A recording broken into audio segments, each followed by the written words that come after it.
दोस्तों G20 की presidency अपने हाथ में आने के बाद भारत ने डिप्लोमेसी के मामले में अब तक का सबसे बड़ा गेम चेंजर प्लान पूरी दुनिया के सामने रखा, जिसमें भारत ने पाकिस्तान और चीन जैसे देशों को चौंकाते हुए ये बात साफ कर दी कि G20 की मीटिंग सिर्फ राजधानी दिल्ली, मुंबई या बेंगलुरु जैसे बड़े शहरों में नहीं बल्कि भारत के सभी 28 राज्य और 8 केंद्र शासित प्रदेशों में कराई जाएगी, जिसमें जम्मू कश्मीर और अरुणाचल प्रदेश का भी नाम शामिल था। इसके बाद जैसे ही भारत ने अपनी इस योजना का ऐलान किया, पाकिस्तान और चीन की तरफ से भारत को विरोध का भी सामना करना पड़ा। लेकिन जहां एक तरफ पाकिस्तान G20 का हिस्सा नहीं है, वहीं पर दूसरी तरफ चीन G20 का एक सक्रिय मेंबर है, जिसकी वजह से भारत ये बात अच्छे से जानता है कि पाकिस्तान चाहे कितना ही प्रोटेस्ट क्यों ना कर ले, किसी भी देश को आटा और चावल की कमी से जूझ रहे पाकिस्तान से कोई भी फर्क नहीं पड़ने वाला, क्योंकि आज के समय में न तो पाकिस्तान के पास आर्थिक प्रभाव है और न ही इतनी सैन्य क्षमता है कि वह भारत के किसी भी निर्णय का विरोध कर सके, जबकि चीन विश्व की दूसरी सबसे बड़ी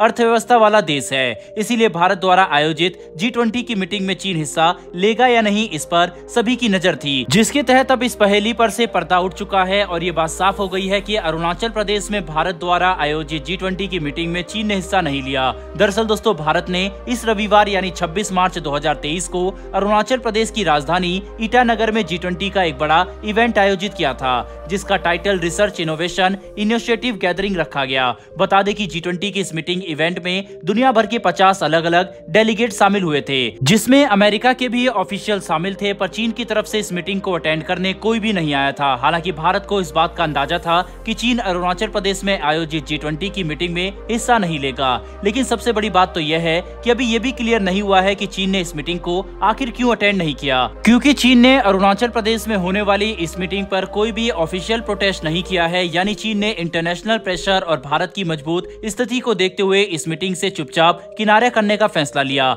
बजाय खुलकर भारत का विरोध करने के, जो इस बात को दर्शाता है कि आज भारत विश्व में कितना प्रभावशाली हो चुका है। वहीं पर आपको ये बात जानकर काफी हैरानी होगी कि जब बाली समिट के बाद भारत को G20 की प्रेसिडेंसी मिली, तब चीन ने भारत का खुलकर समर्थन किया था और G20 के फ्रेमवर्क का इस्तेमाल करके ग्लोबल इकोनॉमी और दूसरे महत्वपूर्ण मुद्दों पर भारत का पूरा साथ देने की बात कही थी, जिसके तहत इस महीने G20 फॉरेन मिनिस्टर मीटिंग में चीन के फॉरेन मिनिस्टर भारत भी आए थे। यहाँ तक कि चीन की मीडिया और कई महत्वपूर्ण अधिकारियों ने यह तक बयान दिया था कि वे भारत के साथ किसी भी तरह का विवाद नहीं चाहते, बल्कि मजबूत द्विपक्षीय संबंधों की तरफ देख रहे हैं। मतलब चीन ने भारत को लेकर अपनी पॉलिसी में एक बड़ा बदलाव किया है, जिसके तहत आज से कुछ महीनों पहले चीन भारत को एक एग्रेसिव पॉलिसी का इस्तेमाल करके दबाना और डराना चाहता था, पर जब चीन ने देखा कि भारत की सैन्य क्षमता काफी ज्यादा हो चुकी है, ऊपर से भारत को ग्लोबल सुपर पावर जैसे कि अमेरिका और फ्रांस जैसे देशों का भी पूरा समर्थन है, तब चीन ने भारत को लेकर अपनी पॉलिसी पूरी तरह से बदल ली, जिसके तहत आज हम देख सकते हैं कि चीन जैसा देश खुद भारत के साथ शांति और मिलकर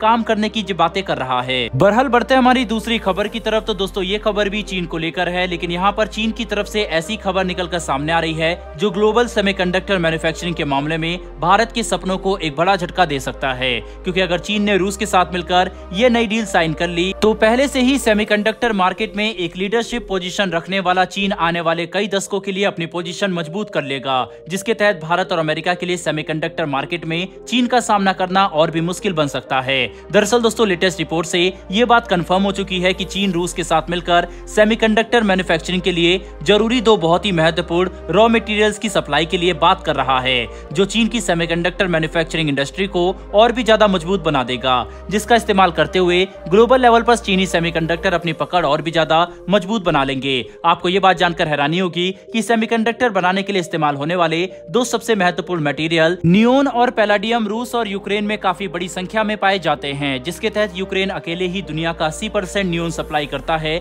वहीं पर रूस विश्व के 45% पैलाडियम की सप्लाई अकेले करता है। ऐसे में अगर चीन रूस के साथ पैलाडियम और नियोन जैसे मटेरियल की सप्लाई के लिए कोई बड़ा एग्रीमेंट साइन कर लेता है, तो ये चीनी सेमीकंडक्टर इंडस्ट्री के लिए अब तक का सबसे बड़ा बूस्ट होगा, जो ग्लोबल लेवल पर सेमीकंडक्टर की सप्लाई चेन में भारत की एंट्री को लेकर बड़े सवाल खड़े कर सकता है। क्योंकि जहां एक तरफ भारत की सेमीकंडक्टर इंडस्ट्री को अभी दशकों के अनुभव और कई बिलियन डॉलर के इन्वेस्टमेंट की जरूरत है, वहीं पर दूसरी तरफ चाइनीज सेमीकंडक्टर इंडस्ट्री काफी ज्यादा विकसित हो चुकी है, जिन्हें अगर रॉ मटेरियल की सप्लाई लगातार मिलती रहे तो ये काफी बड़े स्तर पर सेमीकंडक्टर का प्रोडक्शन कर सकते हैं। ऐसे में अब भारत और अमेरिका को सेमीकंडक्टर के क्षेत्र में साथ मिलकर कुछ बड़े फैसले करने होंगे। वहीं पर इन्हें जल्द ही जमीन पर भी उतारना होगा, क्योंकि अगर हमें सेमीकंडक्टर के क्षेत्र में चीन को पीछे छोड़ना है तो इसके लिए हमें काफी बड़े स्तर पर इन्वेस्ट करना होगा। ऐसे में अब ये देखना काफी रोचक होने वाला है कि रूस और चीन का गठजोड़ सेमीकंडक्टर के क्षेत्र में भारत के लिए जो चुनौती लेकर आ रहा है, भारत इसका सामना कैसे करता है। बहरहाल दोस्तों, इस वीडियो में इतना ही। अगर आपको ये इन्फॉर्मेशन और वीडियो पसंद आई हो तो वीडियो को लाइक करके हमारी आने वाली डेली ऐसी वीडियो के लिए चैनल को सब्सक्राइब कर बेल नोटिफिकेशन अवश्य दबा लें।